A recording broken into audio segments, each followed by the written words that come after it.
This is a video reply going out to I Wanna Be Jew, and he did a video on the Jewish blinders, and he was talking about how people, when they realize or come to believe the New Testament to be false, why they also are unable to see the Tanakh or Old Testament as truth. And this is a tough video for me to do, because I consider I Want to Be Jew a pretty good YouTube friend, and we have a lot of great discussions. So I know that you lean towards, and you are in practice, Noahide, and I respect that. And this is not at all in retaliation or in a mean way to you personally. This is only addressing some of the comments that you said, because I think that I've been there myself, and maybe I can explain it.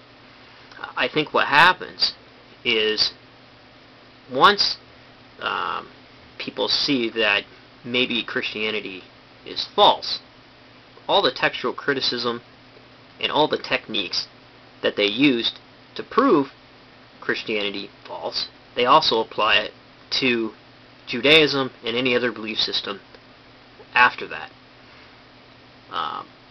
At least for the people that revert to atheism. For me personally, I did that.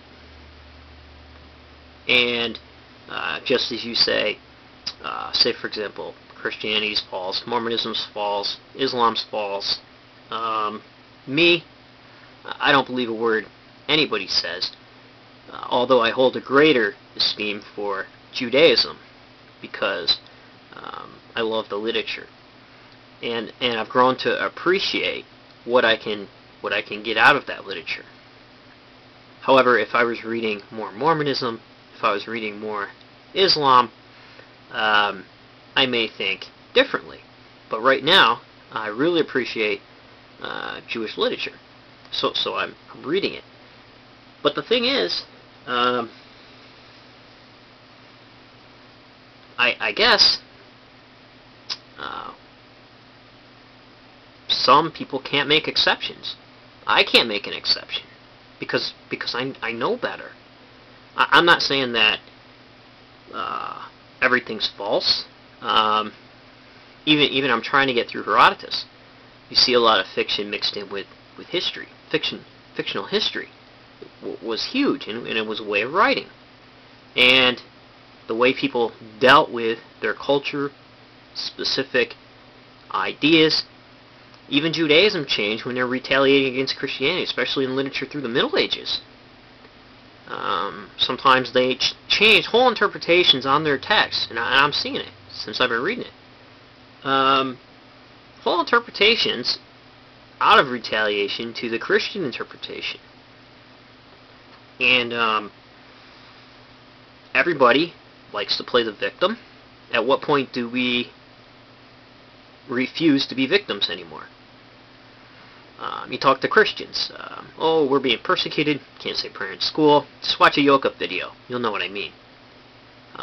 In your video, I'm talking about, whoever maybe criticizes Judaism is a Jew hater, and therefore maybe just because people aren't persuaded to see Judaism as a truth, they sign up with Jew haters.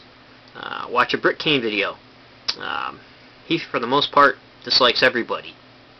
Amazing atheist. And then him. Those kinds of people. Very militant atheists. They're non-discriminatory in how they view religion in any aspect. It's just, boom, no thanks. So, Islam, especially with terrorism happening, you see a lot of videos, everybody's against Islam and Islamophobia. So everybody has their turn. Definitely Mormonism. So everybody's been there. But of course, the Jews a little bit more, a lot more, because of the Holocaust. But everybody's been there. Maybe not to the same extent, but they've been there. So I think that the question maybe that arises is, what is more true about Judaism than any other belief system? Which law codes do we follow? Deuteronomy, or that found in Leviticus and Exodus? Which stories are true? That found in Joshua or Judges? So when you look at it and you get into it, no belief system is exempt from those kinds of criticisms. But I've put my blinders on to enjoy the literature and not be hampered by who's right and who's wrong. I can get out of those stories something that I need to, and they speak to me in a very profound way. And I think that even some of the messages in Christianity, some of the messages in Hinduism, some of the messages in Islam, maybe even Mormonism, speak to me because they're written for a specific people at a specific time under specific circumstances to deal with specific issues that were occurring to them as a people.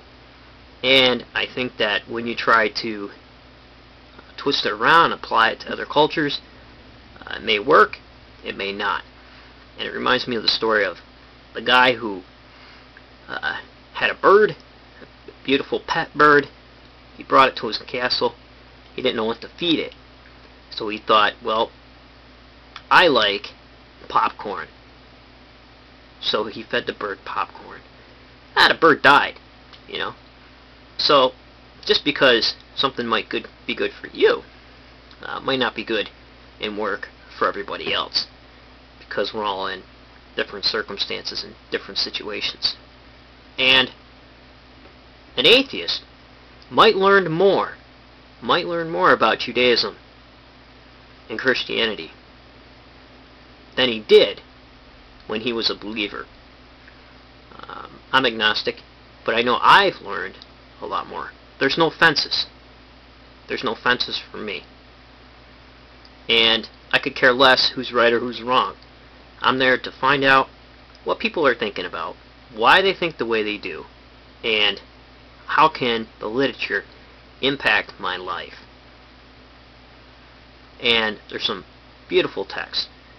And I'm not letting fences and ideas of who's right and who's wrong, what's the truth and what's not the truth, get in the way of me just absorbing the literature and using it any way that I can.